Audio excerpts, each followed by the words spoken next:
Morning dear student, आज हम पढ़ने वाले हैं क्लास 4th में SST. So open your book. इसमें स्टार्ट करने वाले हम chapter 5 the plateau region of India का जो पठारी क्षेत्र है उसके बारे में हम लोग पढ़ेंगे। ओके, तो स्टार्ट करते हैं। Look at the given map of India, you will see that a large part of India is plateau region. यहाँ पर बताया गया है कि अगर आप इंडिया के मैप में देखें, यू विल सी दैट मतलब आप देखेंगे कि large part of India is plateau region, मतलब इंडिया के जो लार्ज पार्ट में बहुत बड़े भाग में क्या है, पठारी क्षेत्र है। A plateau is a piece of land which is a flat and higher than the surrounding land. यहाँ पर बताया गया है कि पठार क्या होता है, भूमि का वह क्षेत्र, वह मतलब वह पीस या वह भाग जो क्या होता है, समुद्र तल के आसपास के भाग से ऊंचा एंड समतल होता है। अब इसकी लोकेशन देख लेते हैं। If you look at the map of India given above, यहाँ पर बताया गया है कि यदि आप ऊपर देखे गए इंडिया के मैप में देखेंगे, यू विल फाइंड आप पाएंगे a large part of India is plateau in the south. South में मतलब प्लेट्यू मतलब पठार, इंडिया के जो लार्ज पार्ट में है ना, कि आप पाएंगे कि साउथ में मतलब दक्षिण में पठार है इंडिया के जो लार्ज पार्ट में है। ठीक है, India is spreading to the south of the great plains of north. यहाँ पर बताया गया है कि नॉर्थ के जो प्लेन्स हैं, ग्रेट प्लेन्स मतलब नॉर्थ का, उत्तर का जो महान मैदान है, उत्तर के महान मैदान के साउथ में, ठीक है, ये फैला हुआ है। दिस प्लेट्यू इज कवरिंग मतलब ये पठार nearly half of the area of India which is triangle in shape with a broad base in the north and narrow apex in the south. यहाँ पर बताया गया है कि ये क्या करता है, ये जो पठार रहता है इंडिया के आधे भाग को क्या करता है, आधे क्षेत्र को कवर करता है। जो ब्रॉड बेस रहता है मतलब उसकी जो व्यापक आधार रहता है, व्यापक आधार के साथ मतलब नॉर्थ में, ठीक है, नॉर्थ में व्यापक आधार के साथ, साउथ में नैरो अपेक्स मतलब संकीर्ण शीर्ष के साथ ये ट्राइंगल शेप में है। It is surrounded by water on 3 side, ये 3 साइड से वाटर से घिरा हुआ है।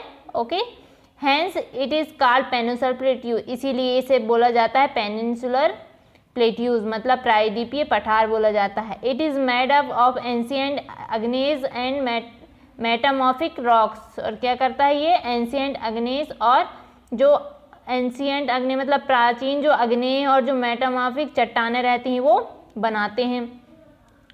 It is the oldest part in India सब कॉन्टिनेंट, ये क्या है, इंडिया का जो इंडिया प्रायद्वीपीय पठार का सबसे पुराना हिस्सा है। ठीक है, the plateau is divided by the Narmada river into 2 parts. Narmada river in दो प्लेट्यूज को क्या करती है, 2 पार्ट्स में डिवाइड करती है। नर्मदा रिवर द्वारा मतलब ये जो पठार है 2 पार्ट्स में डिवाइड हो जाता है। अब कौन कौन से पार्ट में डिवाइड होता है, फर्स्ट होता है मालवा प्लेट्यू, सेकंड होता है ढक्कन प्लेट्यू। ठीक है, तो पहले हम लोग यहाँ पर दिया हुआ है कुछ, उसको पढ़ लेते हैं, उसके बाद फिर मालवा प्लेट्यूज और ढक्कन प्लेट्यूज के बारे में पढ़ेंगे। The boundary between these 2 units is form by Vindhya range. Vindhya range के द्वारा क्या होता है, ये जो 2 यूनिट्स के बीच एक सीमा बनी हुई है। ठीक है, तो विंध्य रेंज के द्वारा क्या किया जाता है, ये जो 2 यूनिट्स के बीच की सीमा क्या किया जाता है, बनाई जाती है। The state which lie in the plateau region, यहाँ पर बताया गया है कि जो प्लेट्यू रीजन है मतलब जो पठारी क्षेत्र में जो स्टेट स्थित हैं उनके नाम दिए हुए हैं यहाँ पे। फर्स्ट है Gujarat, Maharashtra, Orissa, Andhra Pradesh, Madhya Pradesh, Karnataka, Tamil Nadu and some parts of Kerala. Kerala के कुछ पार्ट्स, बिहार और राजस्थान, ये क्या है, ये प्लेट्यू रीजन में स्थित हैं। The plateau is surrounded by Aravalli and Rajmahal hills in the north.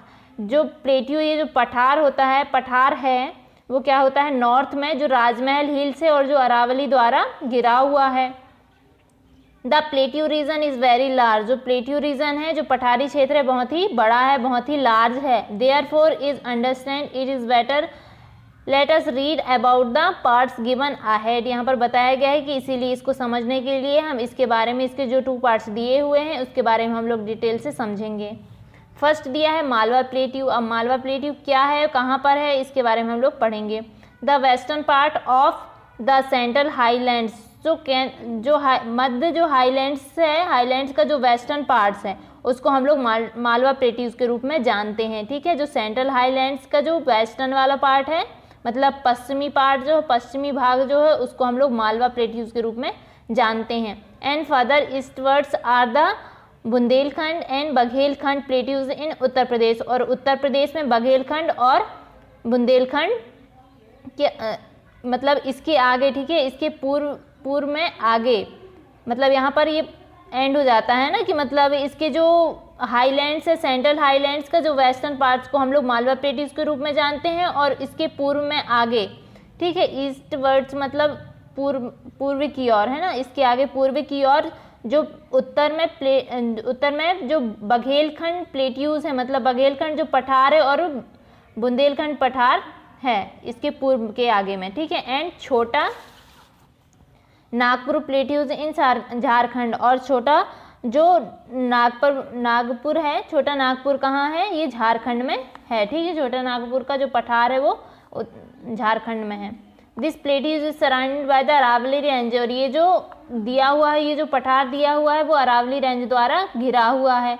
It is one of the oldest mountain range in the world, ये जो बहुत सारी पुरानी पर्वतों है, पुराने जो माउंटेन्स हैं उनमें से एक है वर्ल्ड में, ठीक है। वर्ल्ड में जो पुराने बहुत सारे माउंटेन्स उनमें से ये बहुत पुरानी रेंज है ये।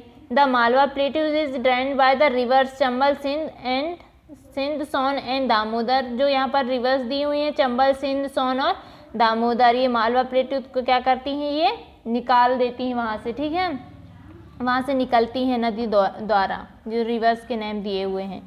द ढक्कन प्लेट्यू, अब ढक्कन प्लेट्यूज के बारे में हम लोग पढ़ेंगे। The part of the peninsular plateaus extend to the south of Vindhyas is called the Deccan plateaus.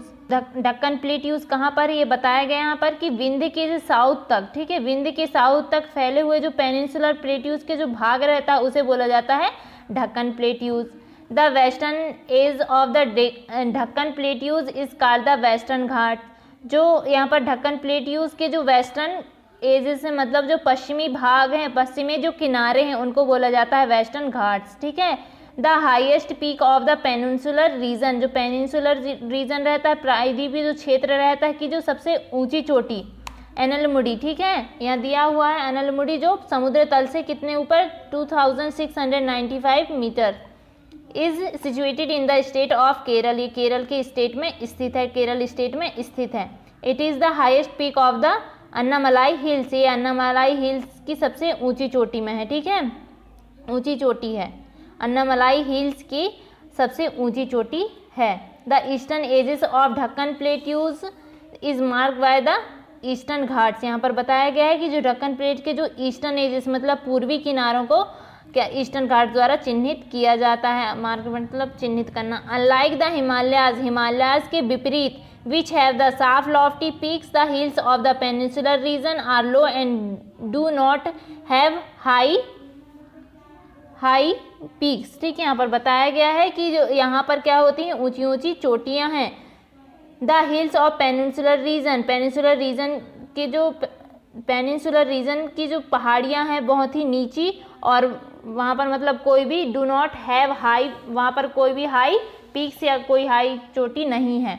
They are old hills which have been eroded by various agents of graduation over a long period of time, बहुत मतलब यहाँ पर कोई भी पुरानी hills नहीं है, क्योंकि यहाँ पर जो भी पुरानी हिल्स थी, जो बहुत लंबे समय पहले जो स्नातक के ग्रेजुएशन के जो स्तर के जो वेरियस मतलब विभिन्न जो एजेंट्स थे उनके द्वारा ये मिटा दिया गया था। They do not have any snowfields और ग्लेशियर, यहाँ पर भी कोई भी स्नोफील्ड्स मतलब बर्फ वाले क्षेत्र नहीं है, और ना ही कोई ग्लेशियर्स हैं यहाँ पे, ठीक है। A large number of reverse flow through the Deccan plateaus reason, ढक्कन प्लेट्यूज रीजन में बहुत सारी मतलब लार्ज नंबर ऑफ रिवर्स मतलब बहुत सारी बहुत सारी नदियाँ बहती हैं ढक्कन प्लेट्यूज द्वारा, ठीक है। Deccan plateaus, large number of reverse मतलब ढक्कन प्लेट्यूज द्वारा लार्ज नंबर में बहुत सारी नदियाँ यहाँ से फ्लो करती हैं, बहती हैं। The river Narmada flowing through a narrow rift valley between the Vindhya to the north and Satpura to the south separates the Deccan plateaus from the Malwa plateaus. तो यहाँ पर बताया गया कि जो नर्मदा नदी, ठीक है, रिवर नर्मदा मतलब नर्मदा नदी क्या करती है, नॉर्थ के विंध्य में, ठीक है, नॉर्थ के विंध्य से और साउथ के सतपुरा के बीच जो नैरो रिफ्ट वैली है मतलब संकीर्ण जो रिफ्ट घाटी है, बहते हुए जो मालवा प्लेट्यूज और ढक्कन प्लेट्यूज को अलग करती है। To the south of Satpura ranges flows the Tapi and Narmada, these river also flow into the Arabian sea. यहाँ पर बताया गया है कि सतपुरा के साउथ मतलब सतपुरा रेंज के साउथ में, ठीक है, ये कौन कौन सी नदियाँ बहती हैं, तापी और नर्मदा नदी बहती हैं, और ये नदियाँ जो रहती हैं वो क्या करती हैं, अरेबियन सी में भी बहती हैं, मतलब अरब सागर में। Both Narmada and Tapi do not from any delta, जो नर्मदा नदी और जो तापी नदी है कोई भी डेल्टा नहीं बनाती हैं। The other major rivers of a Deccan plateaus include the Mahanadi, Godavari, Krishna and Kaveri flow into Bay of Bengal. जो यहाँ पर नदियों के नाम दिए गए हैं, कावेरी, महानदी, गोदावरी और कृष्णा, और ढक्कन प्लेट्यूज की जो अन्य नदियाँ हैं वो क्या करती हैं, बे ऑफ बंगाल में बहती हैं, मतलब बंगाल की खाड़ी में बहती हैं। All these rivers make their deltas near a coasts, और ये नदियों के किनारे डेल्टाज भी बनाती हैं। The Godavari is the longest among the rivers of the Deccan plateaus, Deccan plateaus की नदियों में ये गोदावरी नदी सबसे लंबी नदी है, ठीक है। ये हो गया हमारा चैप्टर एंड। तो आप लोगों को बस यही होमवर्क है, आप लोगों को क्या करना है, जो आज हमने पढ़ाया है आप लोगों को सबसे पहले बुक रीड करना है, chapter 5 the plateau region of India, India का जो पठारी क्षेत्र के बारे में बताया गया है, आपको सबसे पहले बुक रीड करना है, फिर इसकी मीनिंग समझना है, ठीक है। तो आप अपनी प्रैक्टिस करेंगे, बस यही आपका होमवर्क है। कल हम लोग करेंगे एक्सरसाइज, तो आप अपना होमवर्क करेंगे। Okay, thank you, bye.